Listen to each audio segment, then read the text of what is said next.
Buenas, damos la bienvenida a un nuevo programa de Base, en este año estrenando un nuevo año, pero antes de comenzar quisiéramos tener un recuerdo emocionado a la figura de quien fue un histórico del fútbol ceutí, como fue Jaco Zafrani. Jaco Zafrani en su labor de entrenador, de jugador, en la época del protectorado, en Ceuta y campeando por todos los campos de la península en numerosos equipos. Una sentida pérdida por lo que representó para el fútbol ceutí desde la Federación de Fútbol de Ceuta, nuestro más sentido homenaje. Pero ahora comenzamos con un nuevo programa en Base.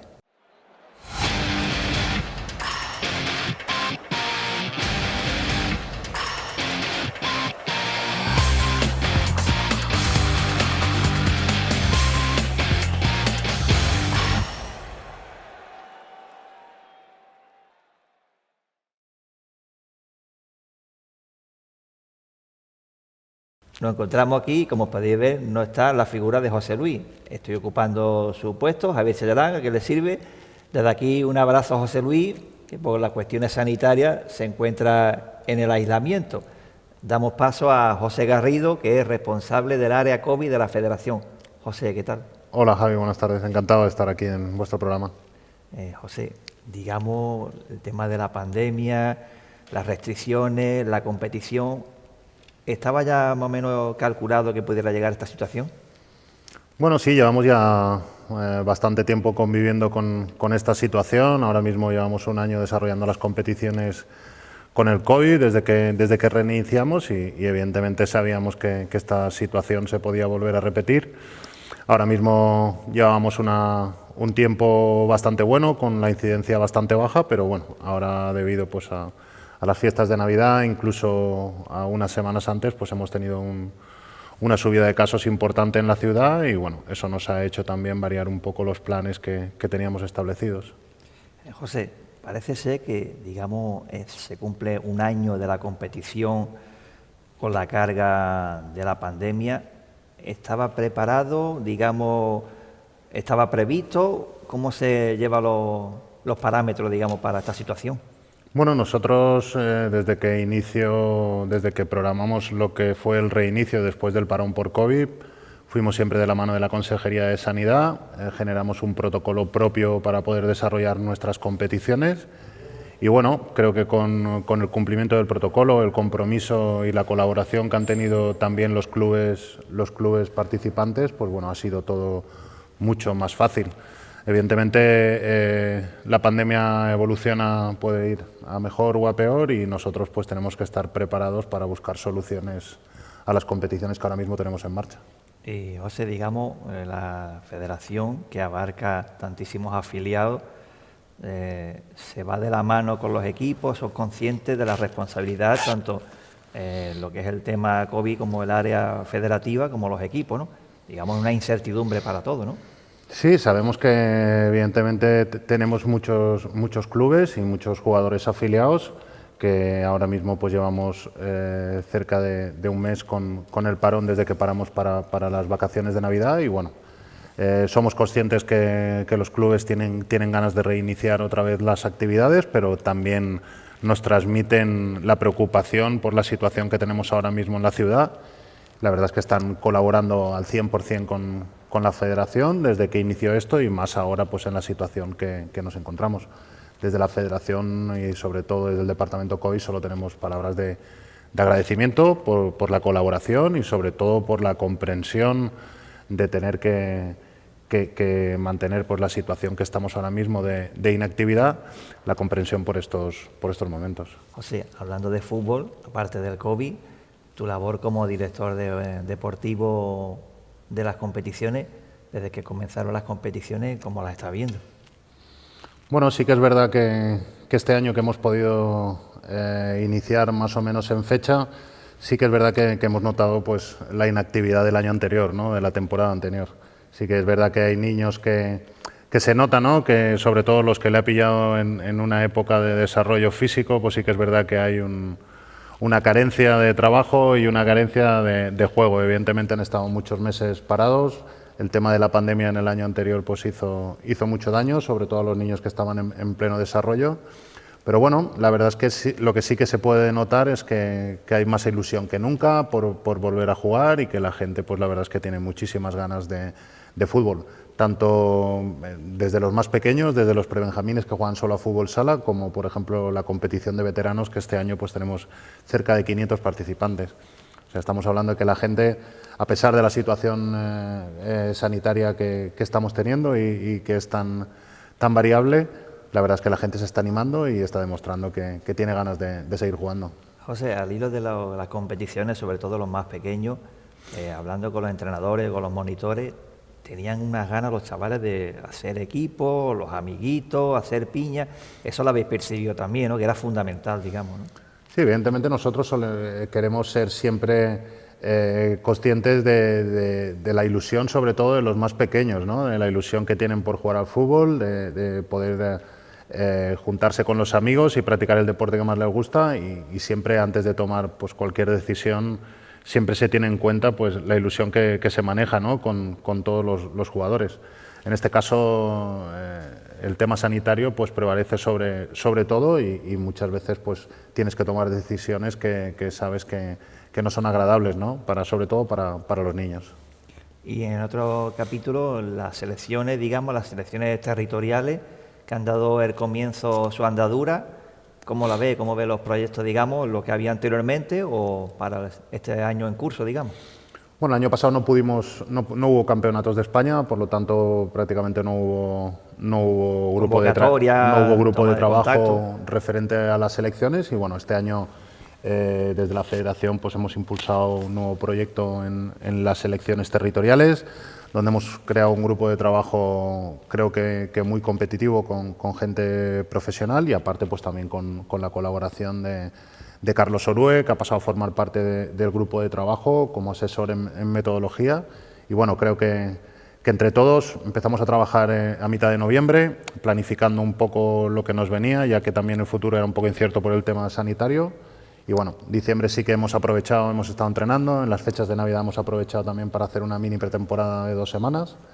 Y bueno, las perspectivas son buenas, los chicos también están cogiendo muy bien la forma de trabajo que se está intentando implantar desde la Federación, y bueno, creo que tiene que ser una colaboración entre la Federación, los clubes y los jugadores, para que haya una mejora individual en los jugadores y que podamos ayudarles a mejorar. Esa es nuestra intención, ¿no? Facilitarles herramientas para que ellos después puedan seguir creciendo y puedan seguir mejorando. Y para finalizar, José, ¿hay fecha? ¿Se calcula la vuelta a la competición? Bueno, tampoco desde un principio, como te he dicho antes, todas las determinaciones que nosotros tomamos aquí en la Federación van siempre de la mano de la Consejería de Sanidad. En un principio creímos que después de lo que era la vuelta de Navidad no se daban las condiciones por el alto índice que había de contagios. Lo pospusimos una semana, pero bueno, después también pues vimos que no cesaba, ¿no? Que continuaba con el mismo ritmo. No llegaba al pico, veíamos que era ascendente todo. Correcto, y decidimos pues mantener una semana más, y como te digo, junto a la Consejería de Sanidad pues intentaremos siempre tomar las mejores decisiones, tanto para el fútbol como para la salud de los que lo practican. Pues muchas gracias, José Garrido, responsable del área COVID. Gracias por atendernos un programa más. Muchas gracias a vosotros. Muchas gracias. Continuamos en el programa, en la sección Uno de los Nuestros.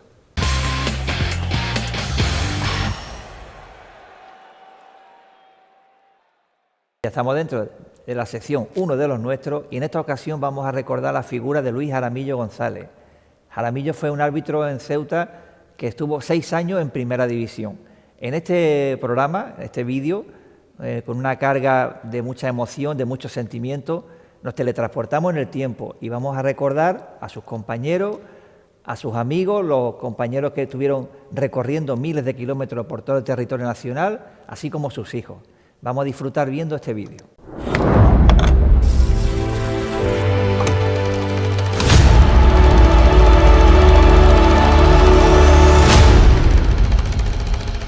El señor Jaramillo no dudó en señalar la máxima pena que transformó Kempes así.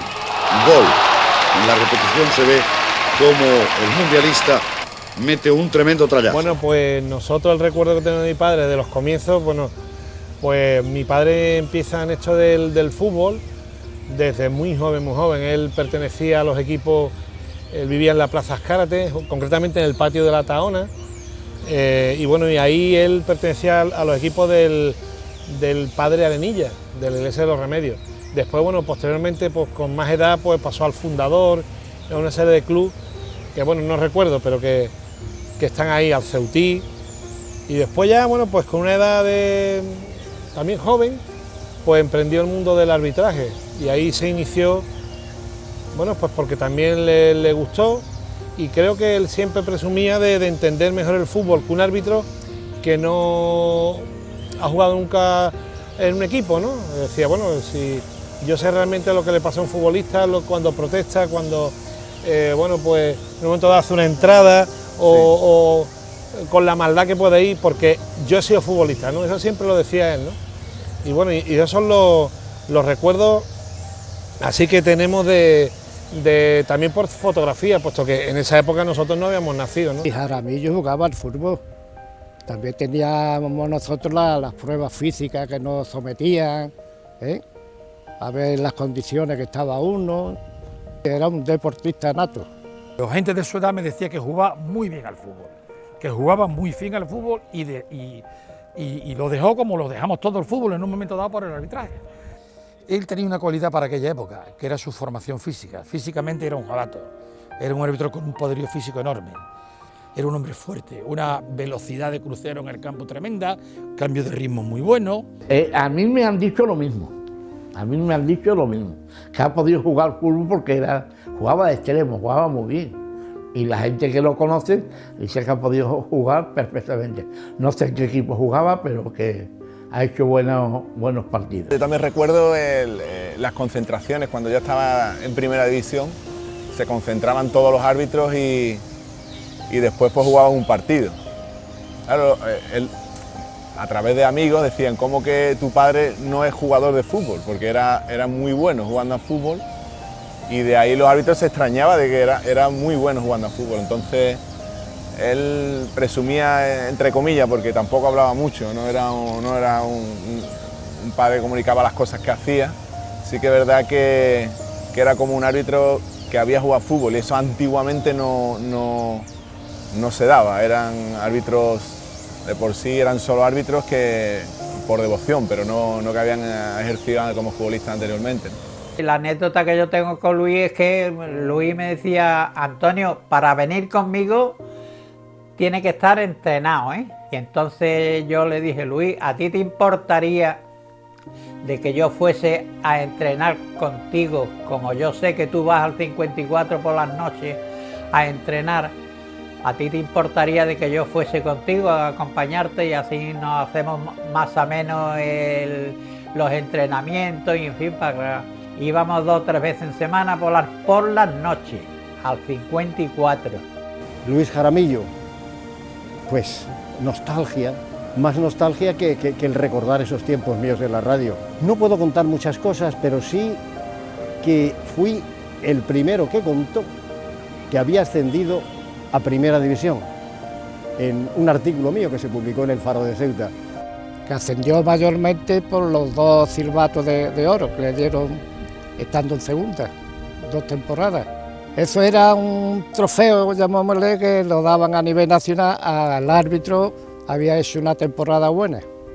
Y a Jaramillo precisamente le dieron 2 veces, 2 silbatos de oro. El pito de oro lo otorgaba la cadena SER. Pitaba a Jaramillo el Linares Sevilla y le faltaban 2 puntos para llevarse el pito de oro. El Sevilla en segunda, partido sin problema, gana el Sevilla 0-5 en Linares, sin problema de ningún tipo. Sevilla ya estaba ascendido y Linares ya estaba bajado. Al llegar a Algeciras, porque siempre Luis Jaramillo tenía la costumbre de llamar a su mujer, Mari, le decía, para ver qué crónica habían dado del partido de él. Y lo llama, terminó el partido y lo llama a la mujer, Luis, que te han dado el pito de oro, la cadena SER, era Ramos Marco, un periodista de de categoría se lo dijo, enhorabuena Luis Jaramillo, que por segunda vez ha llevado el pito de oro de la cadena. Había que valer mucho también pitando para llegar donde llegó Jaramillo. Para ascender había que tener un nivel bueno dentro del arbitraje, eso se calculaba dentro de toda la temporada del arbitraje, ¿entiendes? Entonces, arreglado a cómo había llevado la temporada, pues entonces ascendía, como te he dicho que le pasó a Jaramillo, a Moreno, a Emilio, a Chicón, a Pepito Jordán, que se me iba a olvidar y me iba a regañar después. Lombardero también estuvo. Imaginar una ciudad de 85.000 habitantes trasladados hoy, ¿no? Con un árbitro en primera división, Luis Jaramillo, uno en segunda división, Antonio Moreno, uno en segunda B y uno o dos en tercera. Y el colegiado Jaramillo González mostraría la única tarjeta del partido al número 4 del Málaga Popo. Si sale la moviola y veo lo contrario diría que me he equivocado, pero siempre que saliera esto en un partido así lo pitaría siempre. Pues la primera vez de asistente con Jaramillo fue una ilusión enorme, porque fue un partido de un Deportivo de La Coruña Levante, y tú imagínate, cuando me nombraron ese partido y desde un norte de África a un norte de España, fui con la ilusión más grande del mundo, y fue, ya te digo, un partido en el cual vino después de línea otro gran árbitro de allí de Ceuta, de Emilio García Ordóñez, que fue el otro compañero mío, y la verdad fue un partido inolvidable. A mí me cogía pitando en Vinaró, o en Arcollano, o en Villena, o en Yecla, ahí, y de ahí al día siguiente tenía que coger la ropa e irme con Jaramillo a Bilbao, a donde le tocara a Jaramillo. Y así ha sido una vida muy bonita para mí, muy trabajosa, pero el arbitraje es una maravilla. Muchos partidos con él, muchas historias, muchos viajes, muchos coches. No era el fútbol profesional en el arbitraje de hoy, en absoluto. En un Renault 5 mío nos dábamos paliza, no se ganaba un duro. Él compaginaba muy bien el tema del arbitraje, es más, él trabajaba antes del bazar. Mi padre era trabajador de la fábrica de tabaco, de la tabacalera, entonces para irse entre semanas, porque justamente había partido de copa, él tenía que hacer guardia después los fines de semana en la fábrica de tabaco. Después, verdad que pasó al bazar, en el boom del bazar, ¿no? Y de ahí el gran amor que le tenía al fútbol, que incluso cuando el puerto estaba cortado por los temporales de Levante, mi padre era de los pioneros que iban a Tánger o a Casablanca a coger el avión para ir a la península, puesto que para poder estar en el partido, ¿no? Eso lo recuerdo perfectamente. Y después, claro, compaginaban no solo la vida de su trabajo profesional, el arbitraje, sino también con darnos clases de fútbol, llevar el equipo de fútbol del colegio en el cual estamos, en el colegio Juan 23, en la curva aquella famosa, bueno, es todavía la curva Juan 23, hoy día es la guardería, ¿no? Antes nos daban 2,5 pesetas y de eso ya el nivel se ha subido ya, pero a nivel nacional, claro. Hoy sabes tú que un árbitro de primera gana un dinerito. Antes nada, antes era a más cortar. El arbitraje para mí era un hobby, digamos. Yo tenía un coche, un Mercedes de mi propiedad, y yo ponía mi coche para ir a hacer los desplazamientos. Vamos, desplazamientos que te puedo decir que yo con Jaramillo he estado en el campo del Deportivo de La Coruña, saliendo con el coche de aquí. Ahora salíamos un par de días antes. Echamos desde Algeciras a Almería 13 horas en mi Renault 5. O sea que fue una época dorada del arbitraje ceutí. Es muy difícil que eso se vuelva a repetir, yo diría que casi imposible. Todos trabajábamos, todos los que trabajábamos en el colegio teníamos la mayoría de nuestros trabajos, y después teníamos el sacrificio de dedicarnos a lo que habíamos cogido, el arbitraje. Bueno, yo creo que en aquella época no es como ahora. Hoy en día hay mucha más difusión con redes sociales y demás. En aquella época salía el fin de semana Estudio Estadio, había un programa relacionado y el árbitro tenía un papel secundario dentro de lo que era el fútbol, ¿no?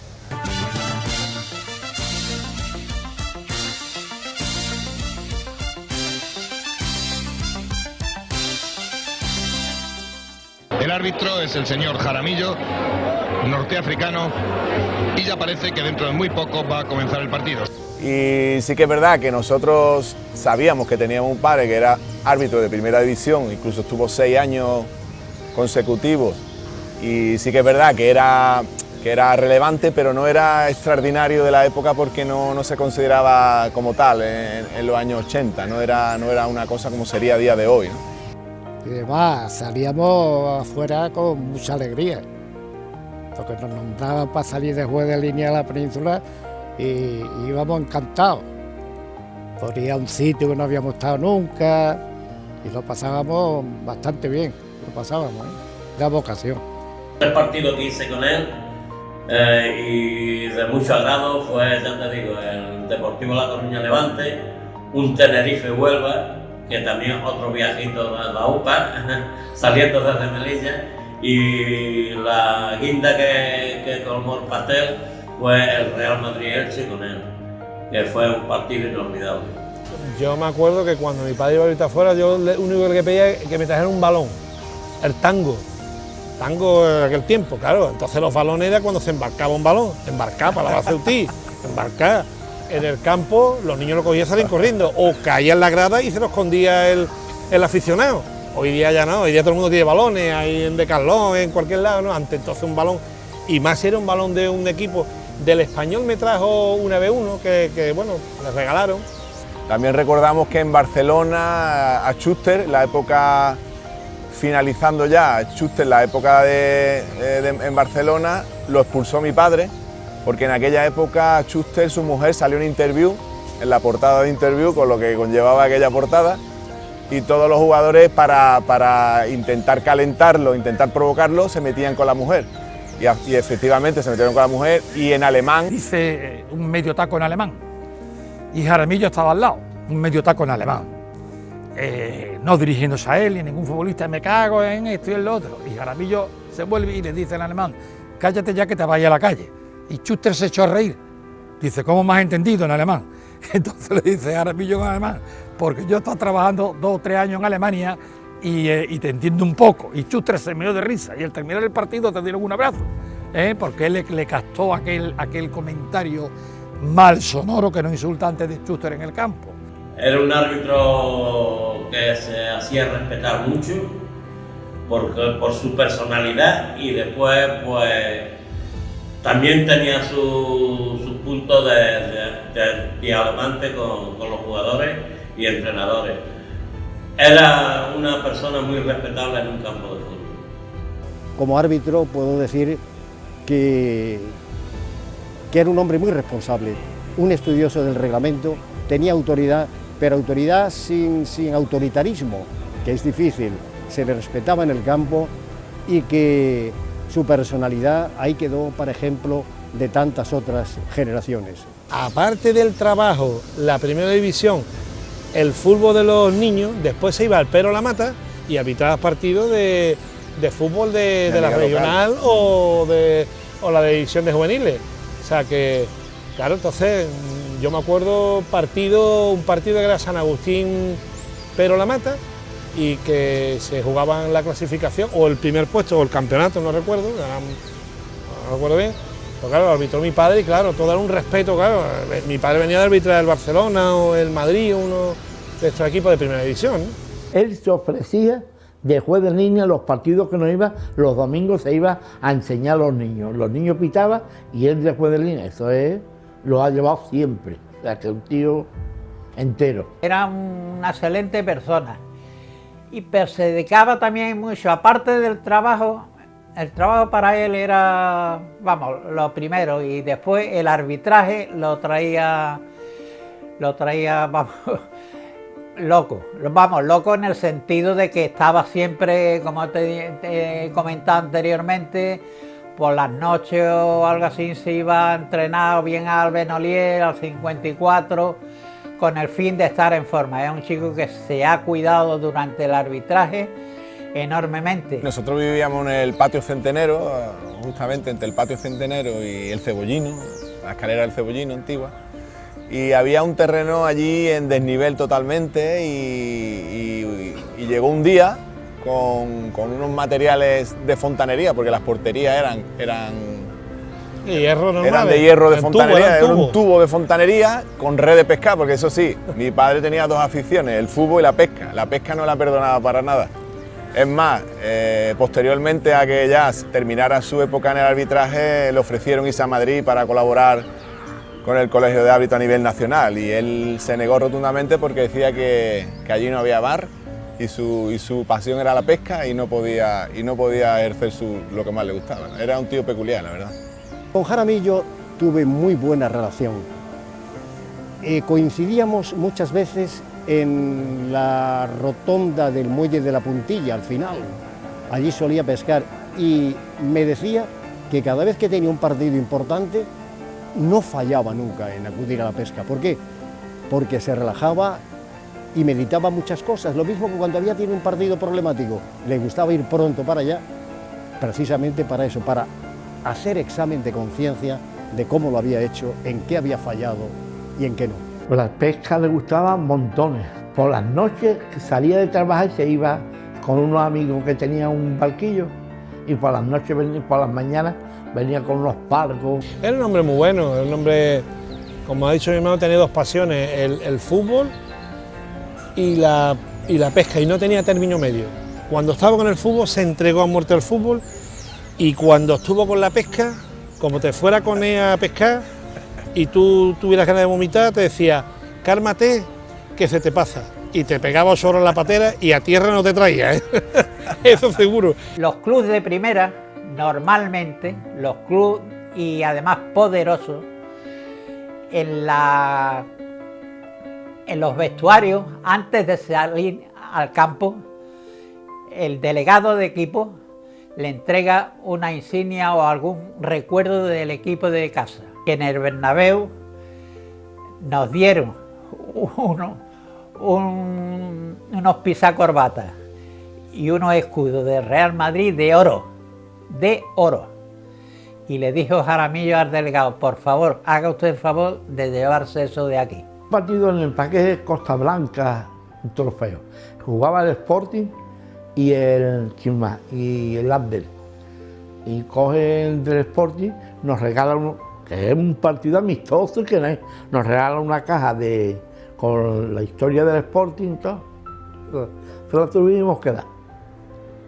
Que nada, que no había, que no cogía nada. Siempre lo rechazaba, siempre, no era su norma. Y mire que le decíamos los dos jueces de línea, no yo.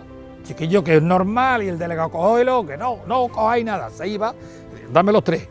Definía a Jaramillo como persona, eso era, ya lo he dicho antes, era una maravilla, muy buena gente. En el colegio de árbitros no había gente que fuera malo, ya te he dicho antes que éramos una familia todos. Y como profesional Jaramillo, ya he comentado antes lo de los silbatos de oro, que eso no se lo daban a todos los árbitros. Y eso le valió a Jaramillo para subir a Primera División. Más, es una persona que todo el mundo los quería. Y yo fui con él a 2 o 3 partidos a Madrid y había reunión de árbitros de primera. Pues llegó Jaramillo y todos los de primera se abrazaban a él. Y digo, qué alegría de ver estas cosas. Un buen hombre, honrado al máximo, trabajador, excelente padre, muy amante del fútbol y muy buen árbitro. Comunicarle que sus hijos lo quieren muchísimo y no se olvidan de él para nada. Y un saludo, estés donde estés, amigo Luis. Fue muy buen padre, fue una persona muy querida, y a día de hoy estamos aquí sentados y con eso es una satisfacción.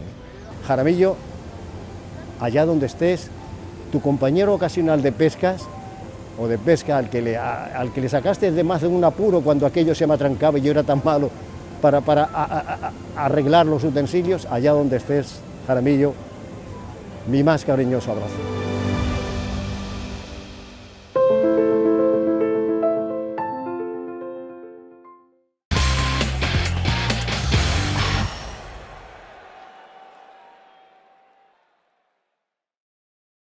Este es el homenaje que la Federación de Fútbol de Ceuta ha rendido a la figura de Luis Jaramillo. Nosotros continuamos con otro bloque, con la sección Desde Dentro.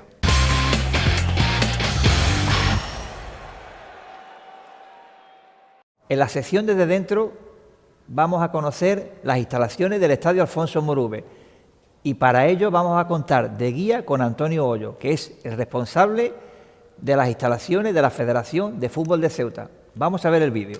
Buenas, mi nombre es Antonio Hoyo, jefe de instalaciones deportivas de la Federación de Fútbol de Ceuta y nos encontramos ahora mismo en el Alfonso Murube.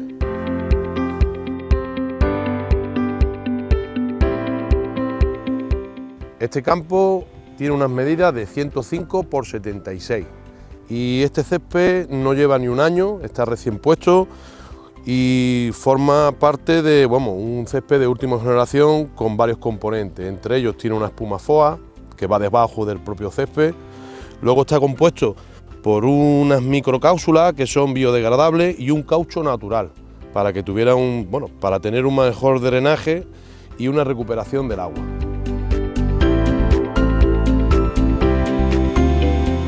Lleva un mantenimiento diario donde se realiza la serie de limpieza. Justo nosotros antes del encuentro pasamos una máquina que lo que hace es descompactarlo, oxigenarlo y cepillarlo, con un regadío que también lleva diario. Esta zona es zona de tribuna. Este estadio tenemos fondo sur, fondo norte, con una capacidad de unos 4.400 asientos.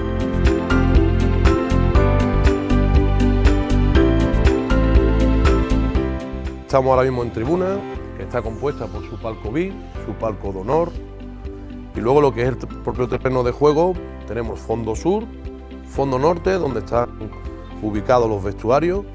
En general tenemos la zona de prensa.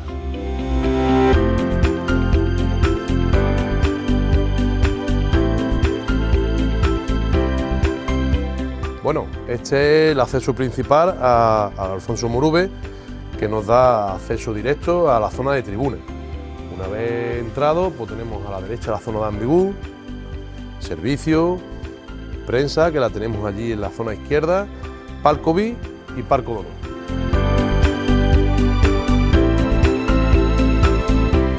Este túnel es el acceso para gol de fondo norte. En esta zona tenemos habilitada, junto con dos en tribuna, para personas con movilidad reducida.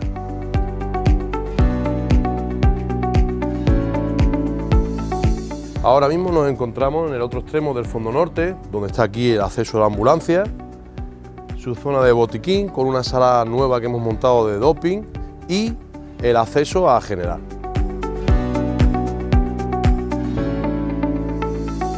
Entrada a vestuario por donde entran los jugadores y cuerpo técnico.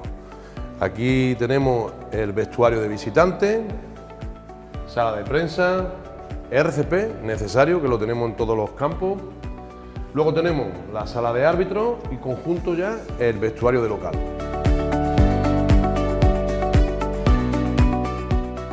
Y para terminar, una vez ya que los jugadores se han cambiado y están dispuestos, este sería ya el acceso al terreno de juego.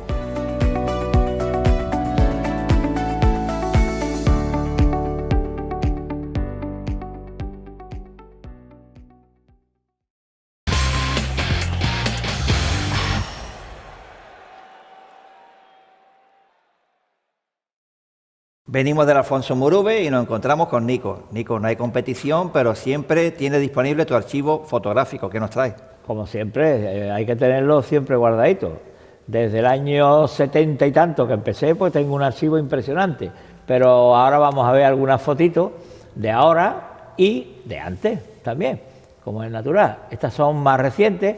Estas son las competiciones que se están jugando, que organiza la Federación de Fútbol de Ceuta. Y el Colegio Mare Nostrum pues cede sus instalaciones a la federación y juegan equipos alevines y benjamines también. Y ahí vemos a uno de los equipos que han jugado pues el mes pasado fue. Aquí vemos también a Félix Palma con su equipo infantil y fíjate que el nieto que es el que está justamente al lado de él, fíjate que ya está más alto que el abuelo. Y mira que Félix es alto, y Félix ha sido un gran defensa, Félix ha jugado en categorías nacionales también. Ha sido un gran pelotero. Y aquí vemos un partido, estos son de los últimos que se jugó antes del parón, el Ceuta con el Natación, y esto fue en el campo del 54, el Martínez Pirri, donde vemos a Paquito Arrebola con Medi y con Vallejo, que son los que son los asistentes de él. Y ahí pues vamos a ver ahora mucho más imágenes, recientes también. Esto fue aquí en la Federación, en el campo federativo Emilio Coza, un partido alevín de los que se jugaron, y hay muy buenos equipos en la categoría alevín, y se ven grandes partidos. Y después pues aquí vemos la competición de veteranos. Este es el campeonato de esta actual liga, el campeonato de veteranos, que empezará de aquí a nada. Esperemos que la pandemia ya vaya reduciéndose, porque vaya tela el Omicron y esperemos que no salga ningún Omicron más, ¿no? Porque aquí le dan nombre a las enfermedades estas y no veas. Dejamos el COVID, el Omicron, y ahora esto es seleccionadores de aquí de Ceuta. Esto es, ahí vemos a Chure, vemos también a nuestro amigo Carmona, entre otros, y esto fue una foto que hicimos cuando se presentaron los equipos que van a participar en los campeonatos de España de fútbol sala.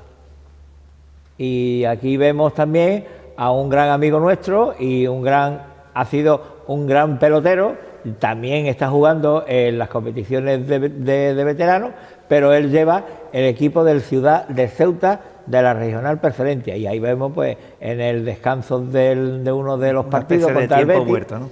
Y vemos a nuestro amigo Cuni, que con el Ciudad de Ceuta, que lo está dirigiendo muy bien. Y ahora vamos a ver a otro buen entrenador, también árbitro, que es nuestro amigo Sala, dando las instrucciones, ¿no? Dando instrucciones ahí en el descanso del partido, Betis Ciudad de Ceuta. Esto fue en el José Benolier. Y ahora pues vamos a pasar ya a la hemeroteca. Estos son fotos un poquito selección regional, un poquito ya de hace más años. Esto es las selecciones UEFA, son los sub-23 de Ceuta, donde vemos ahí a muchos jugadores de Ceuta, ¿no? De la época. Claro, es que cogían a jugadores del Ceuta para participar. Yo creo que esta foto no la recuerdo bien porque hace ya unos años, pero esto era ya preparándose para jugar la competición, que iban a Barcelona. Y ahí entre ellos, pues fíjate, a ver, Montoñito Prieto, Ernesto, a mi hijo Nico, Osni, entre otros. Shakir, arriba, Maruja. Y vemos también Seba, a jugadores que todavía están jugando en la categoría Rodríguez, del Guaje de técnico. Digo, ahí tenemos muy buenos jugadores de aquí de la ciudad. Y ahora pues vamos a pasar a una foto de un campeonato que se jugó, creo que fue en el 2012, en el Guillermo Molina. Vinieron varias selecciones de varias capitales, y se jugó aquí en la ciudad, y ahí vemos pues esto fue la entrega de premios, la entrega de copas y de medallas. Todos los niños que participaron pues se llevaron sus respectivas medallas, y entre ellos vemos a Paco Luque, a Susana Román, a Antonio García Gaona, el presidente de la actual federación, y también vemos a José Mari Oliveira, Paquirri, entre otros, todos los que participaron con sus equipos. Y esta foto es un poquito más antigua. Aquí hay personas que ya no están con nosotros, y vemos a Eloy, a Emilio Cózar, Guillermo Romero, a Miguel, vemos también al gran Eugenio Cana, a Roble, que este hombre sí vive todavía. Vemos también, y entre los niños pues destacamos a Juan Homú, que fíjate lo chiquitito que está ahí. Ya Juan Homú ya es un tiarrón con 40 y tantos años. Bueno, pues vamos a seguir ahora con otra entrega de trofeos. Esto fue en el Hotel Trip, era Trip, ahora es Puerta de África, y también pues entre ellos pues vemos ahí a Paco Luque, vemos también al presidente, vemos también presidente de la ciudad, a Pepito Almagro, nuestro presidente Viva, Susana Román, también vemos a Chito y ahí pues vemos a un elenco de jugadores que recogieron sus respectivos trofeos. Hemos terminado con esta foto, una foto súper simpática con esta entrega de trofeos y nada, de despedirnos hasta la semana que viene y desear que esto se vaya acabando para que las competiciones empiecen ya, porque yo tengo ganas ya de coger la cámara y hacer fotitos de todas nuestras competiciones, que son muchas. Pues muchas gracias, Nico, hasta el próximo programa. ¿Y el archivo fotográfico o las fotos en directo? No, yo las prefiero en directo. Pues muchas gracias y continuamos en Tiempo de Descuento.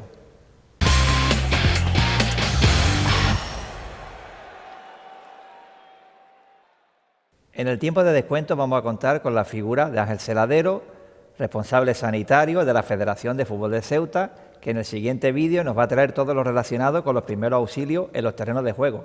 Nosotros de aquí ya nos despedimos, espero que hayan disfrutado, como también he disfrutado yo.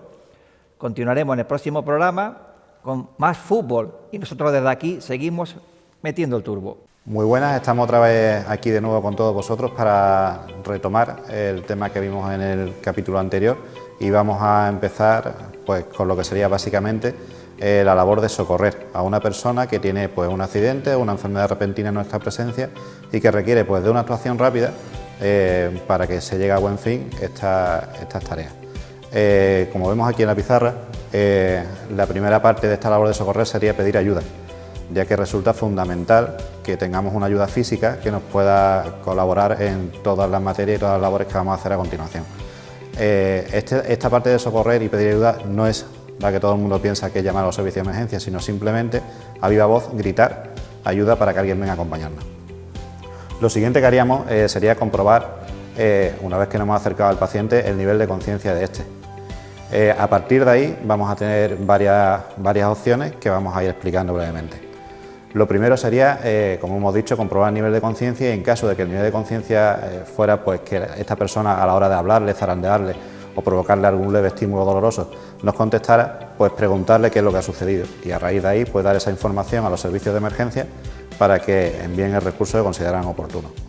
En caso de que la persona estuviera inconsciente, deberíamos llamar igualmente a los servicios de emergencia comunicando tal circunstancia, ya que se requerirá de ayuda especializada para llevar a buen fin las tareas y las maniobras que vamos a realizar. Si la persona se encuentra inconsciente, deberíamos ver ahora si ella respira o no. Si esta persona respira, haríamos una técnica muy sencilla, que es colocarla en posición lateral de seguridad, que nos favorece y nos garantiza que la vía aérea quede abierta y si la persona, pues, por ejemplo, vomitara, no comprometerá la respiración ni ninguna función vital.